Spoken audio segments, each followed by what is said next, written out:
नमस्कार, सत श्री अकाल, राम राम सा, खमा वेडिंग, वणक्कम, प्रणाम। आप सभी का ऑल्टरनेट मीडिया में फिर से स्वागत। हमारे साथ जुड़े हुए कर्नल मैं sir. After a small gap sir बहुत इंटरेस्टिंग डिटेल लेकर आए हुए हैं आज। And we are talking about Iran. Iran में इस वक्त बहुत टर्बुलेंट टाइम है। It's going through a difficult I would say as a country. How do we see it going forward? मतलब और इसलिए हमारे लिए इंपॉर्टेंट हो जाता है। It's not just oil and gas and natural resources, but it is west of Pakistan. And हमारे लिए एक ये बहुत इंपॉर्टेंट रीजनल हो जाता है, जियो पॉलिटिक्स हो जाता है। Iran has access to the Indian Ocean in terms of Chabahar and the in Arabian Sea. तो इंडियन ओशन की भी जब हम बात करते हैं तो ईरान क्योंकि इंडियन ओशन का एक हिस्सा हो जाता है, एक one of the peripheral countries हो जाता है, उस वक्त इसलिए भी ये बहुत मायने करता है। सोचिए अगर यूएस यहाँ पे बैठ जाता है तो they directly have an access to the entire Arabian Sea. वहां पे मिसाइल्स लगाएं, कुछ भी करें, बहुत एक geopolitical point of view से सोचें तो ईरान की इंपॉर्टेंस बहुत बढ़ जाती है। सो अब हम आगे जो डिस्कस कर रहे हैं मयंक सर के साथ में कि आगे ईरान जा रहा है। Sir, very warm welcome on. Let's get started ji. Thank you, Gayatri ji. And beat में I'll be sipping my cold coffee, so I'll enjoy this while the podcast going on. तो जैसे कि मेरी आदत है, मैं चीज को थोड़ा सा पीछे सिरा पकड़ के फिर उसको आगे लाने का प्रयास करता हूँ। तो उस सिलसिले में गायत्री जी, सबसे आखिर में कलरफुल मैप मैंने अपलोड किया है जिसमें ब्लू, ब्राउन और येलो दिखाई दे रहा है, उसको एक बार आप ऊपर लेकर आएंगे। तो ईरान जब हम डिस्कस करते हैं तो ईरान जो है, इट इज नॉट सबसे लास्ट पे अभी अपलोड किया है मैंने इसको, जब आप इंट्रोडक्शन दे रहे थे। हाँ जी, ये वाला। तो ईरान जब हम बात करते हैं तो ईरान जो है वो मात्र ईरान ना लेकर उसको हम पर्शियन सिविलाइजेशन के साथ में देखना पसंद करेंगे, क्योंकि मेरा मानना यह है कि आप किसी भी सिविलाइजेशन को खत्म नहीं कर सकते। अगर आपने फिजिकली उसके ऊपर जो नेशनल बाउंड्रीज को खत्म कर दिया है, नेशन को खत्म कर दिया, पर सिविलाइजेशन जो है वो हजारों साल के बाद में उठ के खड़ी होती है और अपने आप को रिक्लेम करती है। वैसा ही मैं मानता हूं कि पर्शियन सिविलाइजेशन के साथ में भी हो रहा है। और मैं इसलिए कह रहा हूं कि हो रहा है क्योंकि आप देखेंगे कि जैसे कि हमारे देश में हम कहते थे कि हम जो हैं बिल्कुल वेस्टर्नाइज हो गए हैं, अपनी सभ्यता को भूल चुके हैं, लेकिन धीरे धीरे वो समय आया जब हम अपनी कल्चर को, अपनी सिविलाइजेशन को रिक्लेम कर रहे हैं।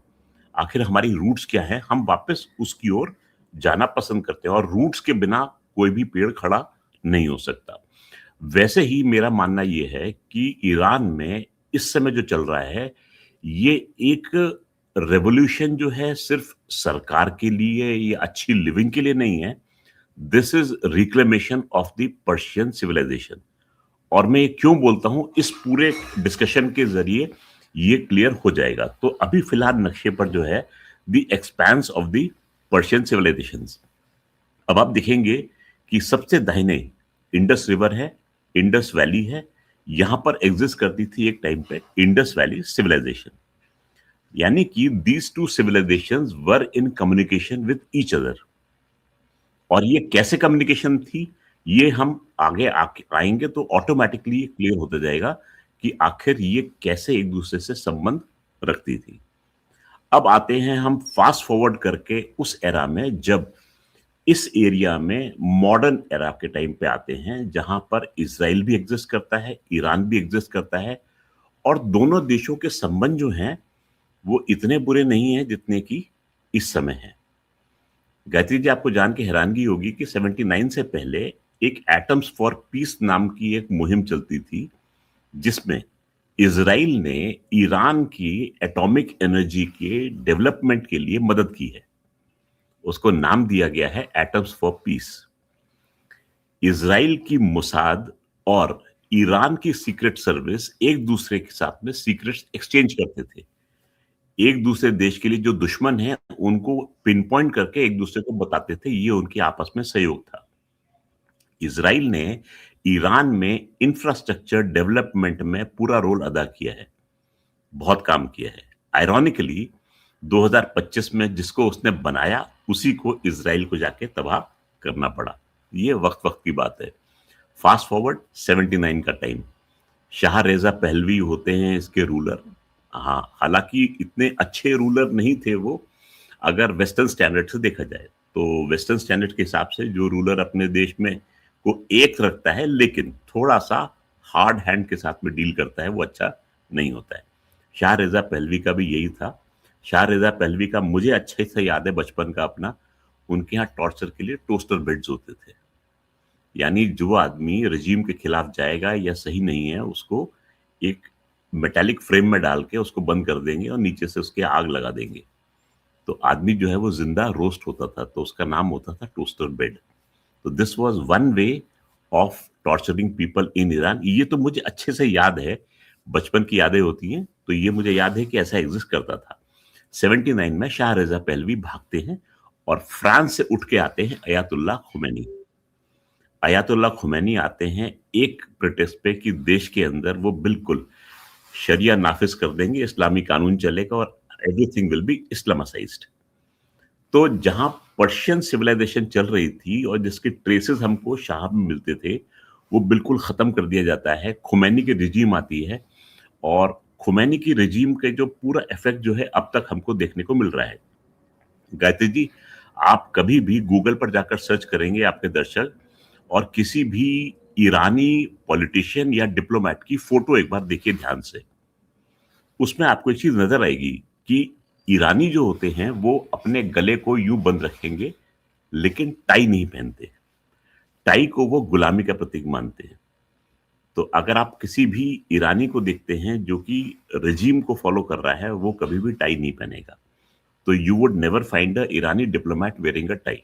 That is the biggest distinction between any other diplomat and an Irani diplomat. कहीं भी अगर खड़े होंगे आप उसको पहचान सकते हैं।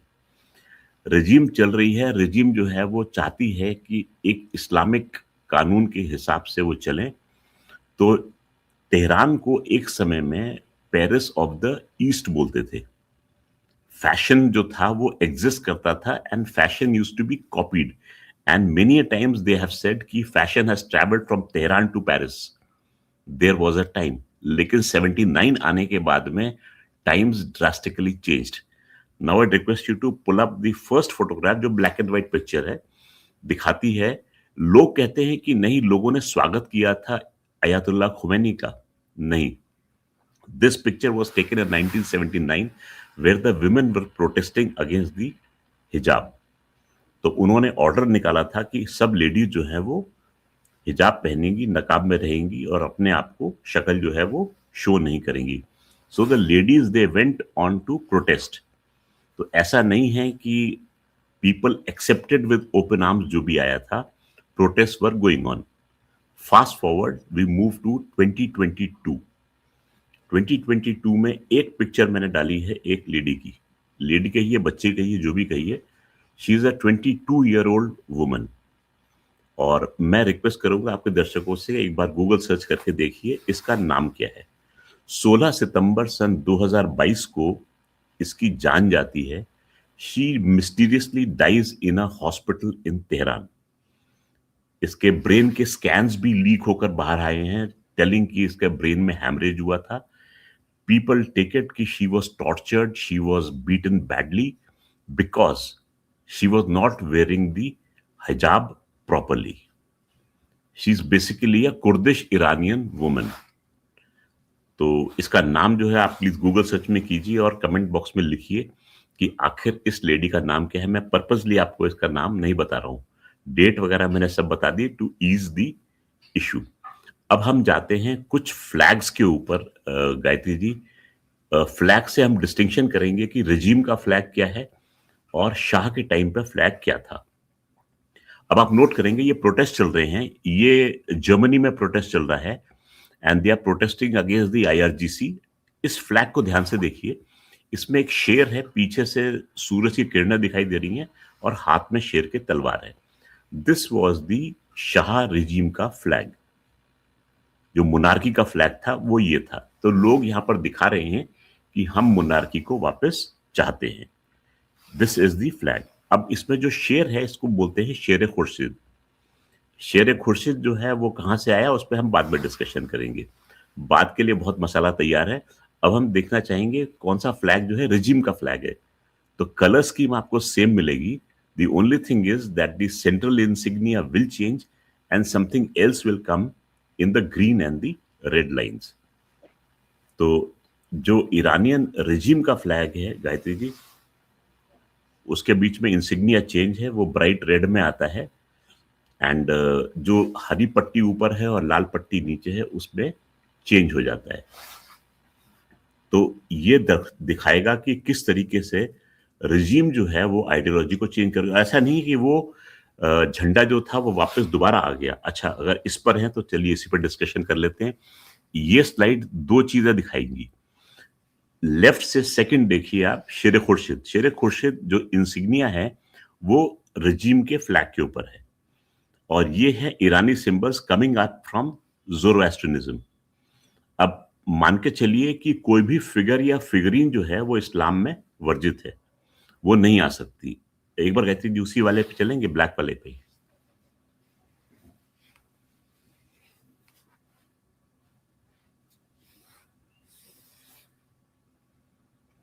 तो कोई भी फिगर या फिगरीन जो है वो इस्लामिक, अच्छा this is the current regime का फ्लैग।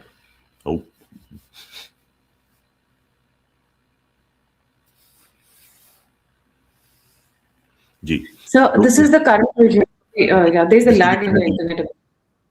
हाँ, this is the current regime flag, और ऊपर नीचे इसमें लिखा है अल्लाहु अकबर। तो ये टोटल इस्लामाइजेशन था, ऐसा नहीं है 79 के तुरंत बाद ये फ्लैग अडॉप्ट कर लिया गया। ये भी 2 फ्लैग अडॉप्ट करने के बाद में तीसरा फ्लैग था ये। तो this was a difference. Now we can go back to that black वाला जो सिंबल्स का ईरानी निशानी जो था, उसमें चले जा सकते हैं हम।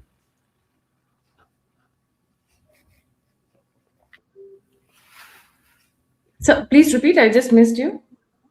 जो ब्लैक वाला सिंबल्स का था ना, जिसमें कि वो 8 सिंबल्स बने हुए थे, निशानी ईरानी जो था। हाँ, तो इसमें आप देखेंगे सेकंड सिंबल जो है शेर खुर्शीद है, जो कि फ्लैग में आता है।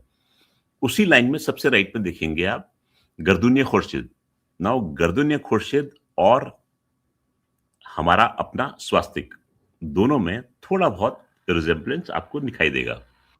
So that is where we come that both the civilizations were in communication with each other, और इन्फ्लुएंस जो होता है वो ट्रैवल करता है पर्शियन सिविलाइजेशन में। तो ये मेरा मानना है, क्योंकि जो वेस्टर्न फिलॉसफी है वो कहती है कि 5000 साल पहले हिंदुइज्म आया है और 4500 साल पहले ज़ोरास्ट्रियनिज्म आया है। तो ये मान के चलिए कि हिंदुइज्म एग्जिस्ट करता था और स्वास्तिक था as per the western philosophy, और उसको ज़ोरास्ट्रियनिज्म ने पिकअप किया है। तो influence of the east on to the west is seen from this symbol. That is what one can construe very easily. और दूसरा, इन सिंबल का अगर आप अर्थ देखेंगे, it speaks of continuity. Now Islam में या किसी भी अब्राहमिक रिलीजन में टाइम जो है वो लीनियर होता है। सनातन में टाइम इज साइक्लिक, है ना। हम बोलते हैं कि कलयुग है, कलयुग के बाद में फिर वापस। What does that? हाँ जी, What कहते does हैं आपकी आवाज that mean? Ji, What does that जैसे mean? Cyclic and linear?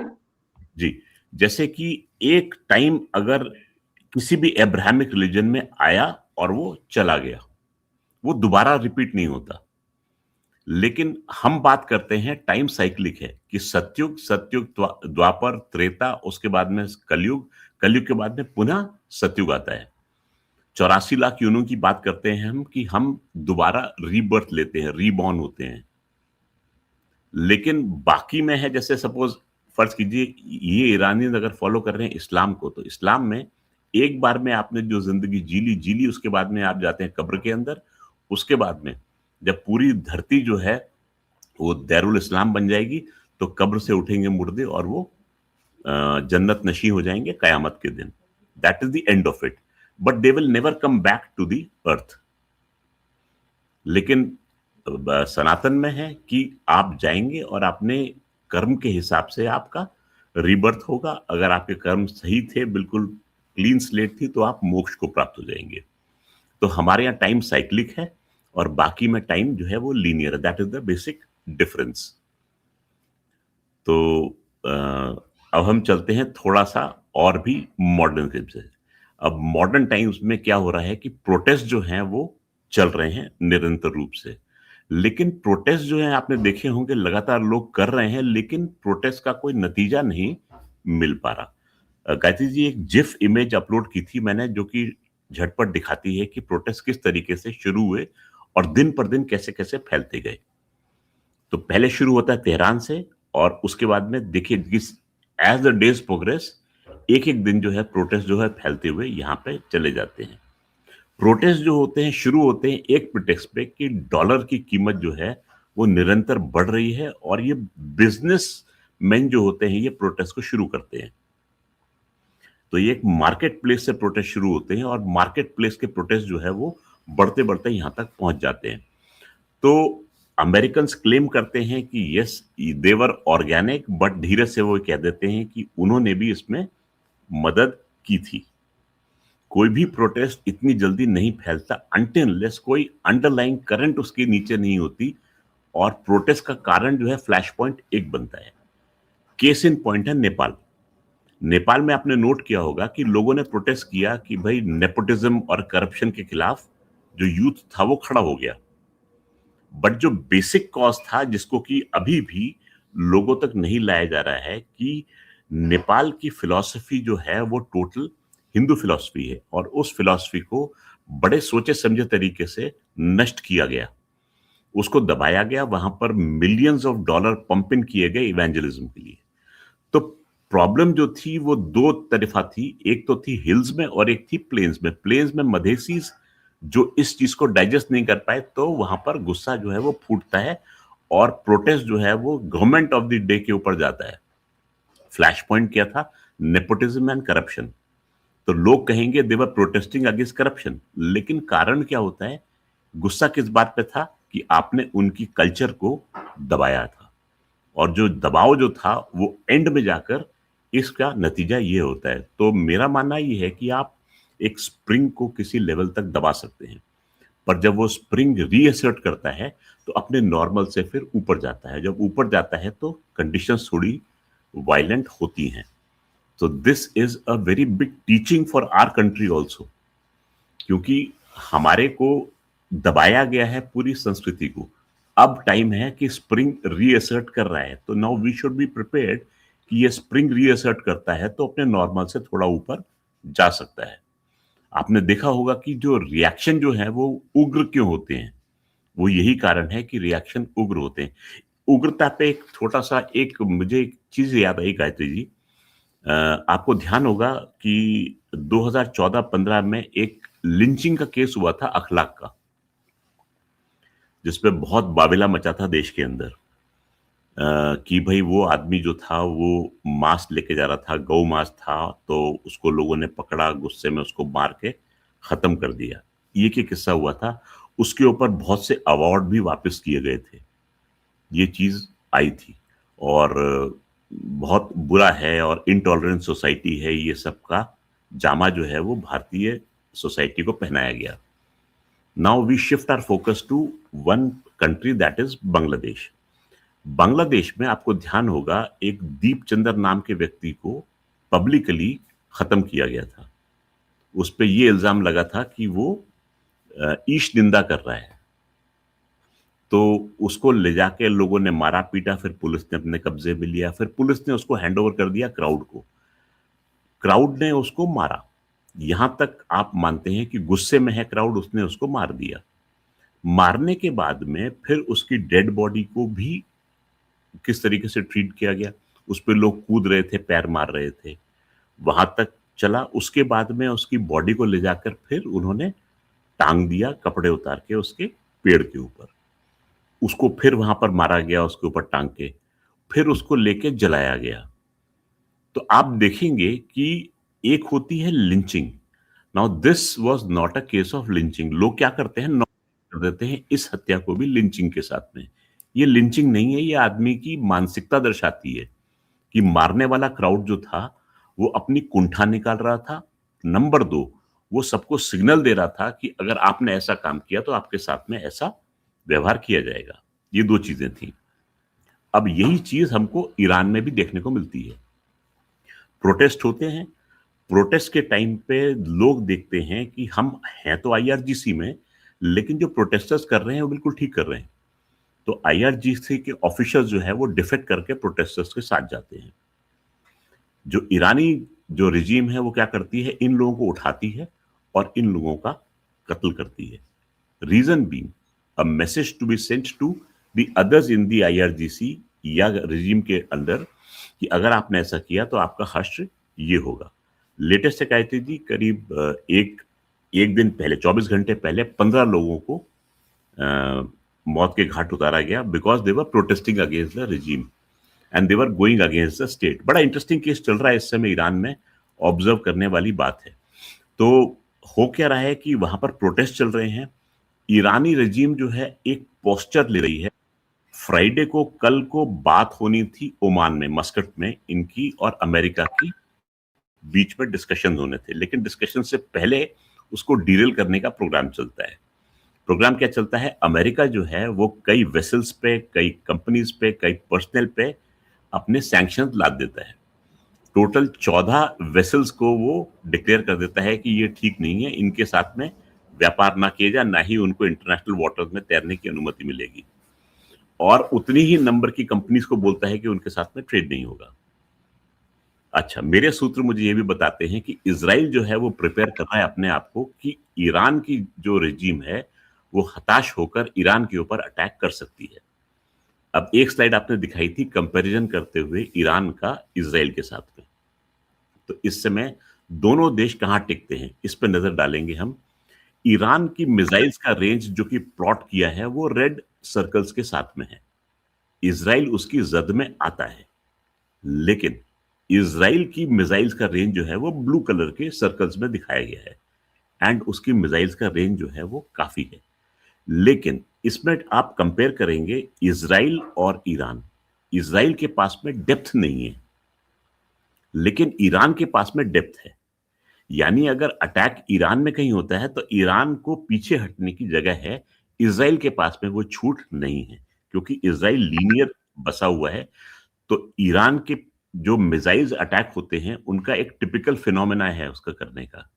Missiles जाते हैं, उनके ड्रोन्स जाते हैं और उनका एयर अटैक होता है। ये 3 चीजें उनके साइमल्टेनियसली चलती हैं। कारण उसका क्या है कि जो इजराइल के ऊपर जो डिफेंसेस लगे हैं, चाहे वो आयरन डोम हो, चाहे वो डेविड स्लिंग हो, चाहे वो एरो 1 एरो 2 हो। एरो 1 एरो 2 है बहुत ही लॉन्ग रेंज और हाई ट्रेजेक्टरी के वेपन्स को पकड़ने के लिए। उसके बाद नीचे आता है उसका डेविड स्लिंग और सबसे पास में उसका आयरन डोम। तो ये लेयर्ड डिफेंसेस है। लेकिन इसमें एक और इंटरेस्टिंग भी बात है, वो मैंने स्लाइड में डाली थी, पता नहीं स्लाइड आप अपलोड कर सकते हैं तो उसमें थोड़ा सा कंपैरिजन हो जाएगा कि आखिर दोनों देश कहां टिकते हैं।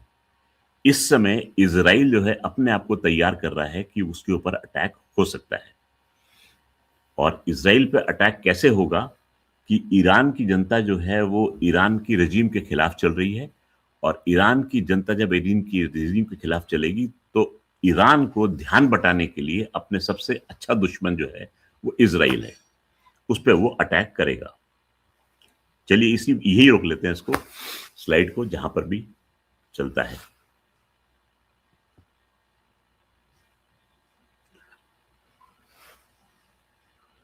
आई थिंक थोड़ा टाइम लैग है इस वजह से।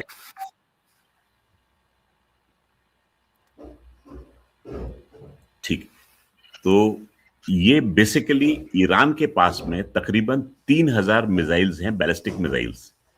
अब बैलिस्टिक मिसाइल क्या होती है और हम नाम लेते हैं क्रूज मिसाइल का। तो जैसे कि बैलिस्टिक मिसाइल है वो बैलिस्टिक ट्रेजेक्टरी फॉलो करती है, बिल्कुल जैसे पैराबोला फॉलो करके वो मिसाइल चलती है। क्रूज मिसाइल जो है वो रेफरेंसेस लेके ट्रैवल करती है। तो वो मिड कोर्स करेक्शन जो होता है वो क्रूज मिसाइल में पॉसिबल होता है। तो लॉन्ग डिस्टेंस मिसाइल्स जो होती हैं उसमें अगर आप कोर्स करेक्शन करना चाहें तो कर सकते हैं, वो थोड़ा सा टेक्निकल हो जाएगा। हम फिलहाल ईरान पर रहते हैं। तो ईरान जो है इस समय अटैक करने की स्थिति में है इजराइल के ऊपर, क्योंकि इजराइल हाथ जोड़ रहा है यूएसए के साथ में। लेकिन इस समय इजराइल में एक और डर है। पिछली बार ईरान ने 12 डे वॉर में 3H को एक्टिवेट नहीं किया था। 3H कौन से हैं? हमास, हिजबुल्ला और हुतीज।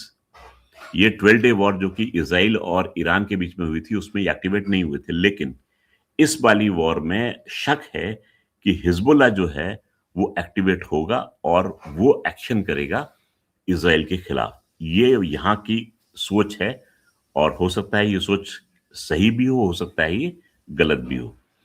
तो इसमें मैं ही आगे बढ़ा देता हूँ मिसाइल्स का जो है।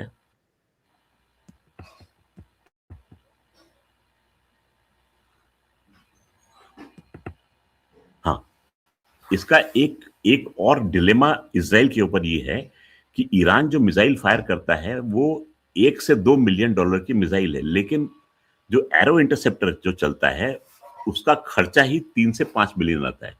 यानी मिसाइल को रोकने का खर्चा मिसाइल के खर्चे से ज्यादा है। तो अभी लेटेस्ट टेक्निक इजराइल ने क्या अडॉप्ट की है, लेजर से वो डिस्ट्रॉय करता है स्लो मूविंग टारगेट को। तो मेरी एक इजरायली से यही बात चल रही थी, तो उसने बताया था कि अब हमने एक टेक्निक हासिल की है जिसमें हम $2 की मदद से एक नॉर्मल स्लो मूविंग जैसे ड्रोन होता है उसको हम खत्म कर सकते हैं। तो मैंने उससे बोला कि भाई तुम तो बहुत खर्चा कर रहे हो, बहुत महंगा काम है तुम्हारा। हमने ऑपरेशन सिंदूर में केवल 50 रुपए में ड्रोन गिराया है, क्योंकि हमने जो फायर किए थे वो काइनेटिक एनर्जी प्रोजेक्टाइल फायर किए थे और उसकी कीमत जो है वो 50 रुपए आती है। तो एक गोली कीमत 50 रुपए, तो 50 रुपए में हमने हजारों का ड्रोन नीचे गिराया है। तो ऐसी हरकतें जब होती हैं तो दुश्मन की कमर टूटती है, मनोबल टूटता है कि हम तो हजारों का तुम पे लाद रहे हैं और तुम जो हो वो छोटे से खर्चे में ही इसको खत्म कर देते हो। तो this was the comparison which we have. इस समय डिलेमा क्या है इजराइल का, कि वो अपने आप को डिफेंड करेगा कि वो पहले अटैक के लिए जाएगा।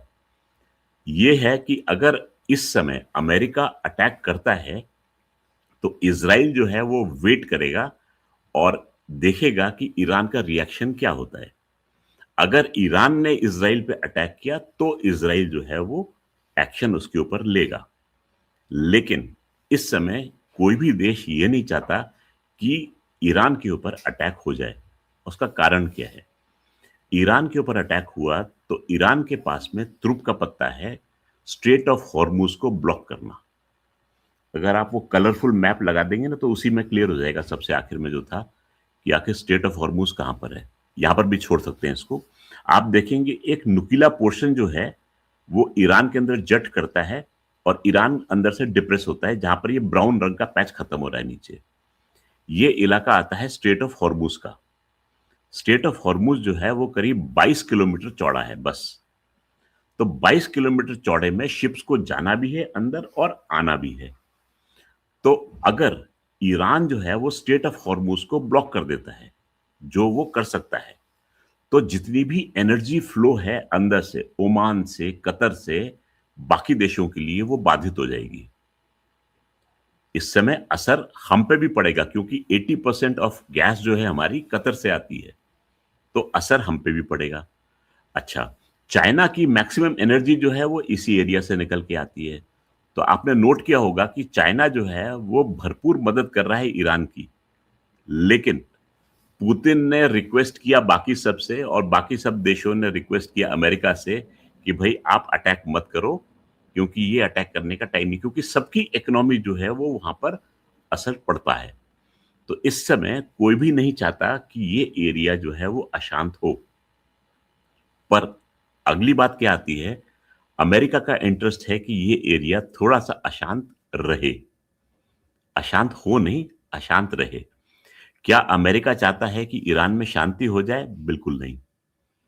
क्योंकि अगर ईरान अशांत रहेगा तो Saudi Arabia, Oman, Qatar, Israel जो अमेरिकन वेपन्स खरीदते हैं वो वेपन्स नहीं खरीदेंगे। तो जितना ईरान अशांत रहेगा उस एरिया में उतने वेपन्स की बिक्री जो है वो बढ़ जाएगी। तो अमेरिका का इंटरेस्ट ये है कि दुनिया को दिखाए कि हम पीस चाहते हैं, लेकिन एक्चुअली वो पीस नहीं चाहता। इस समय अमेरिका में शाह का बेटा रेजा पहलवी बैठा हुआ है और रेजा पहलवी जो है वो उन्होंने अनाउंस कर दिया था 12 डे वॉर के टाइम पे कि मेरी बेटी जो है और दामाद जो है वो तेहरान घूमने के लिए आएंगे। तो तब से मेरी निगाह उनके ऊपर थी कि ये आखिर चाहते क्या है। तो झंडे बुलंद हुए मोनार्की को वापस लाने के बारे में। तो रेजा पहलवी जो है वो एक कंटेंडर बन रहे हैं कि भाई मैं रूलर बनूंगा ईरान का। लेकिन रेजा पहलवी 78 में गए थे पायलट की ट्रेनिंग लेने के लिए यूएसए, उसके बाद से वो लौटे नहीं है। तो उनको ग्राउंड रियलिटी ईरान की मालूम नहीं है, तो उनका स्टेप करना इस एरिया में थोड़ा सा चैलेंजिंग रहेगा। हालांकि लोग जो है वो एक्सेप्ट कर रहे हैं कि मोनार्की जो है वो वापस आ जाए, क्योंकि लोग जो है इस समय त्रस्त हो चुके हैं और वो चाहते हैं कि किसी तरीके से हम यहाँ से बाहर निकले। लेकिन पूरा का पूरा प्रोटेस्ट जो है वो सक्सेसफुल क्यों नहीं हो पा रहा, इतना देर से चल रहा है। अब आप देखिए कि 29 दिसंबर को स्टार्ट हुआ था और आज हो गई है 7 फरवरी, यानी कि करीब करीब 1.5 महीना, और 1.5 महीने से प्रोटेस्ट चल रहा है, लेकिन क्यों सक्सेस को नहीं प्राप्त हो रहा। एक नक्शा था जो कलरफुल नक्शा था, जिसमें बीच में ब्लू था, नीचे ब्राउन था, हमने देखा था। एक बार गायत्री जी उसको लगाएंगे तो उससे एनालाइज कर सकते हैं हम कि या प्रॉब्लम है क्या। जो आप लाइट ब्लू कलर सेंटर में देख रहे हैं वो है पर्शियन एथनिसिटी। जो राइट में ब्राउन देख रहे हैं दैट इज बलोच एथनिसिटी। जो पर्शियन एथनिसिटी है वो है 48%, यानी तकरीबन आधा। और बलोच जो हैं वो हैं ब्राउन में। अब बलोच क्या कर रहे हैं, बलोच चाहते हैं इंडिपेंडेंट बलोचिस्तान। ये एरिया जो है ये है सिस्तान बलोचिस्तान प्रोविंस। तो बलोचिस्तान पाकिस्तान और बलोचिस्तान का सिस्तान प्रोविंस जो है वो चाहते हैं कि हम इंडिपेंडेंट हो जाए, बलोचिस्तान बन जाए। थोड़ा ऊपर बढ़ेंगे, रेड कलर है, 17% है, यहाँ पर रहते हैं अजेरीज। ये चाहते हैं कि हम यहां से निकल के अजरबैजान के साथ में लिंकअप हो जाए। लेफ्ट में चलेंगे, येलो है कुर्द, 10% कुर्द हैं। कुर्द चाहते हैं कि हम इंडिपेंडेंट हो जाए, इंडिपेंडेंट कुर्दिस्तान बना लें। नीचे उतरेंगे, ग्रीन जो है वो अरब्स हैं। अरब्स हालांकि 3% हैं, लेकिन अरब्स जो हैं वो फुल फ्लेज इनके साथ में नहीं है। अब इंटरेस्ट ये है कि पर्शियन जो है वो एक चीज चाहते हैं, छुटकारा रेजिम से सब लोग चाहते हैं, लेकिन सबके कारण अलग अलग हैं। तो इसलिए एक कॉमन गोल ना होने की वजह से प्रोटेस्ट जो होता है उसमें वो शिद्दत नहीं आती जो कि एक्सपेक्टेड होती है। और नंबर 2, उनके पास में ग्राउंड पे कोई लीडर नहीं है इस प्रोटेस्ट को लीड करने के लिए। तो इसलिए ये प्रोटेस्ट थोड़ा सा टफ बन जाता है बिना हेल्प के, आउटसाइड हेल्प के, जो कि यूएसए प्रोवाइड कर रहा है। तो क्या ये प्रोटेस्ट वाकई में ऑर्गेनिक है गायत्री जी, क्वेश्चन ये आता है। तो answer is a big no. And why do we say it is a big no? एक डॉक्यूमेंट का मैंने कवर पेज लगाया था इस पे, लेफ्ट में ब्लू है और राइट में लाइट चॉकलेटी कलर है उसका। तो अमेरिका में एक थिंक टैंक है ब्रुकिंग इंस्टीट्यूशन के नाम से, और ब्रुकिंग्स की 2009 जून की एक स्टडी रिपोर्ट है जिसको कि 8 स्ट्रेटेजिस्ट ने मिलकर एनालाइज किया है। ये है, और ये 2009 की रिपोर्ट है जिसका टाइटल है विच पाथ टू पर्शिया। ये नेट पर फ्रीली अवेलेबल है, इसको आप पढ़िएगा और आप पाएंगे कि अलग अलग स्टेजेस हैं ईरान के रेवोल्यूशन की। तो इस समय जो चल रहा है ईरान में वो 4th स्टेज ऑफ रेवोल्यूशन चल रहा है, यानी कि जो चीज चल रही है वो ऑलरेडी प्लान्ड है। तो जिसको हम लोग कहते हैं टूल किट, तो मान के चलिए टूल किट जो है वो दुनिया के बहुत सारे देशों के लिए है।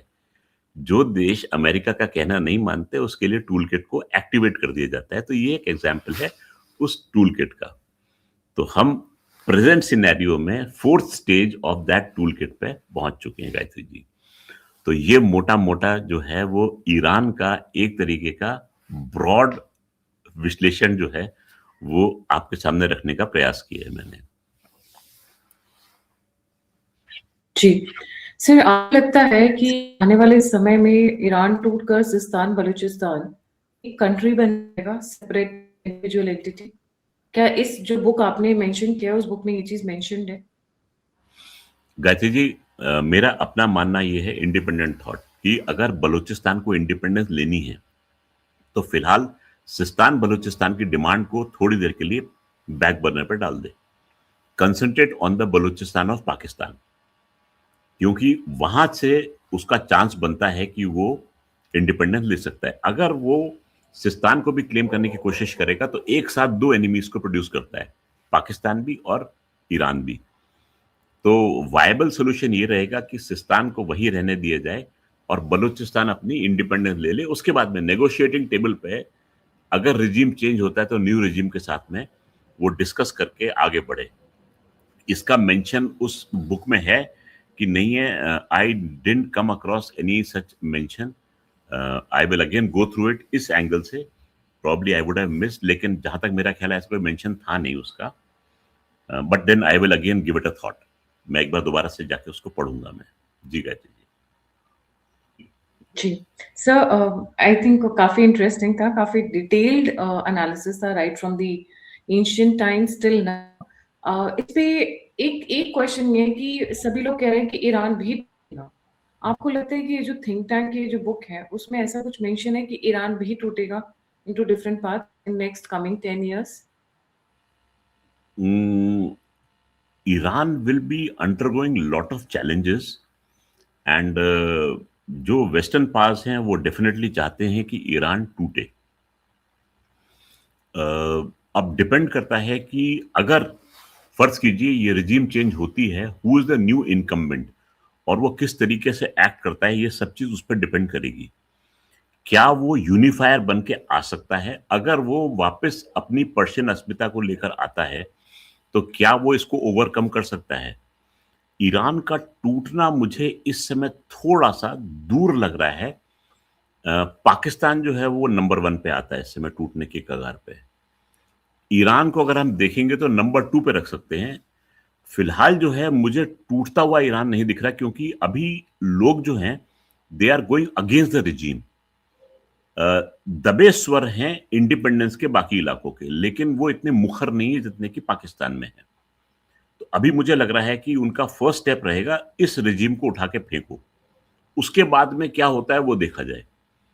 तो इमीडिएट फ्यूचर में मुझे ईरान का टूटना नजर नहीं आ रहा है। ईरान में अगर हो सकता है मैक्स तो रिजीम चेंज हो सकती है, टूटना जो है that will be a second phase अगर होता है तो।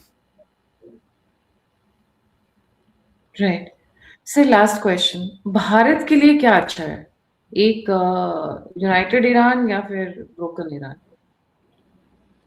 देखिए भारत के पर्सपेक्टिव से। जी, मैं हर भारतवासी से ये बोलता हूं कि आप अपनी विदेश नीति और अपने डिप्लोमेट्स पे पूरा भरोसा रखिए और आराम से पॉपकॉर्न खाइए और जस्ट व्यू द सिचुएशन जो कि आपके सामने अनफोल्ड हो रही है। क्योंकि चाहे कोई भी आए, भारत जो है वो स्थिति को अपने अनुकूल ढाल लेगा, इस बात का यकीन कीजिए आप। एग्जाम्पल मैं आपको देना चाहूंगा अफगानिस्तान का। आपको ध्यान है कि अफगानिस्तान में रिजीम थी जो कि भारत के पक्ष में थी। भारत अफगानिस्तान से इंटरेक्ट कर रहा था। फिर तालिबान आते हैं। तालिबान आने के बाद में हमको चैलेंज मिलता है। पाकिस्तान के आईएसआई के चीफ जाके चाय पी के आते हैं, लेकिन आज वो आईएसआई के चीफ जिन्होंने चाय पी थी वो पाकिस्तान की जेल में बैठे हुए हैं। और तालिबान जो है वो हमारे पास उनके रिप्रेजेंटेटिव आ रहे हैं और हमसे कह रहे हैं कि आप हमारी मदद कीजिए, बगराम एयरबेस को आप संभालिए, मेंटेन कीजिए इसको।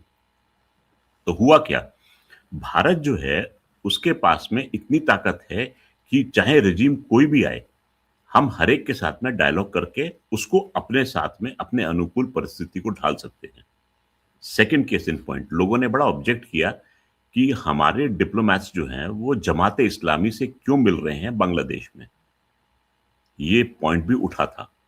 देखिए, आपके बगल में एक नेबर है, उस नेबरिंग कंट्री में जो भी गवर्नमेंट आएगी हमको उससे डील करना पड़ेगा, ये मान के चलिए। आप उसको दबा के खत्म करना चाहें तो कर दीजिए, लेकिन वो आप नहीं कर सकते, क्योंकि दुनिया ऐसी नहीं है कि आप इंडिपेंडेंटली एक्ट कर जाए। या तो आप बिल्कुल अमेरिका जैसे ताकतवर बन जाए और आपका रूल कर रहा हो ट्रम्प जैसा व्यक्ति जो बिल्कुल अगले को कुछ समझे ना और खत्म कर दे, पर उसके पास में उतनी ताकत भी होनी चाहिए। अभी भारत उस स्थिति में नहीं है कि चाहे जिस देश को दबा के खत्म कर दे, और न ही हमारी ये सोच है। हम चाहते हैं कि प्यार से मिल बैठ के बात जो है वो सुलझ जाए। ऐसा नहीं है कि शेख हसीना वाजिद भारत की हितैषी थी, ये लोग अपने दिमाग से निकाल दें। अगर हम मानते हैं कि बांग्लादेश में जो भी रजीम आएगी वो भारत की दुश्मन रहेगी, तो शेख हसीना वाजिद की जो रजीम थी वो भारत की थोड़ी सी कम दुश्मन थी। इतना मान के चलिए। बांग्लादेश के लोग भारत के लिए कहते हैं कि शेख हसीना वाजिद की रजीम जो थी that was a silent killer. जो इस समय हम बांग्लादेश में देख रहे हैं, ये चीजें ऐसी नहीं है कि आज शुरू हुई हैं। ये चीजें पहले भी चल रही थी, लेकिन ये सामने नहीं आ रही थी। अब जो है वो सामने आ रही हैं। फर्क सिर्फ इतना है, ये चीजें चलती रही हैं। ऐसे ही नहीं, बांग्लादेश में 22% हिंदू से घटकर अब केवल 7-8% रह गए। ऐसा आराम से नहीं होता है। तो ये चीजें पहले भी चल रही थी। ये कभी ना भूलें कि शेख हसीना वाजिद के पिता का नाम शेख मुजीबुर रहमान था, और शेख मुजीबुर रहमान शिष्य थे सोहरावर्दी के, जो कि प्राइम मिनिस्टर थे बंगाल के, जब 1946 अगस्त में डायरेक्ट एक्शन डे होता है, हिंदुओं का कत्लेआम होता है, जिसको कि महात्मा गांधी जो है मना कर देते हैं कि कोई एक्शन ना लिया जाए। जब गोपाल पाठा उठते हैं, तब सडनली उनको याद आती है कि पीस होना चाहिए दोनों फिरकों में। तो हिस्ट्री को आप ना भूलें। तो सोच क्या है? हम लोग कहते हैं कि हमने बांग्लादेश को आजाद कर दिया, तो बांग्लादेश को हमारा हितैषी होना चाहिए। आई एम सॉरी, बांग्लादेश जो था वो रेडक्लिफ लाइन के उस पार था। वो पाकिस्तान बना है, और वो इसी उस पर बना है कि वो हिंदूज के साथ में नहीं रह सकता। तो आप ये मान के चलिए कि वो ईस्ट पाकिस्तान सोच है। जब उनके खिलाफ अत्याचार हुए तो उनको लगा चलो भारत की मदद ले ली जाए, लेकिन सोच जो है वो वहीं जाके टिकती है। इस समय आप देख रहे हैं वो वापस वही सोच उभर के सामने आ रही है। कोई बात नहीं, वो सोच ऑलरेडी एग्जिस्ट कर रही थी, सिर्फ पाकिस्तान के प्रेशर से दब गई थी वो, कि पाकिस्तान उनको दुश्मन दिख रहा था। अब वो वापस सोच उभर के आ रही। तो इसको मत मान के चलिए कि वहां पर लोग जो हैं वो आपके हितैषी हैं। आई एम सॉरी, इस भ्रम में ना रहिएगा आप। जी आते जी। जी, thank you so much sir for joining. It was a wonderful session and I'm sure बहुत सारे लोगों को इसमें बहुत सारे न्यू इनपुट्स मिले होंगे। अपना एक नया शुरू किया sir, would you like to say something about your new venture? अच्छा, थैंक यू गायत्री जी। मैंने कोशिश की है एक यूट्यूब चैनल चलाने की। नाम है उसका रणनीति। It is RANN-NEETI। तो उसको मैंने अपने ट्विटर के उसमें भी डाल रखा है, पिन्ड कमेंट में। तो those who are following, Twitter का आईडी मैंने इसमें नीचे दे रखा है। तो if you want to follow you can always visit that. And thank you so much Gayatri ji for providing me the platform, and wish you a very happy day, happy Sunday. God bless. जय Hind. Thank you so much sir. Jai Hind. Viewers, please don't forget to like, subscribe and share the alternate media. अगर आप मुझे contribute करना चाहते हैं, मेरी मदद करना चाहते हैं, तो नंबर और यूपीएस लिंक के ऊपर है। आप फीडबैक देना है मुझसे जो चाहते हैं तो सभी लिंक्स डिस्क्रिप्शन बॉक्स में। इसी के साथ जय हिंद, जय श्री राम, हर हर महादेव।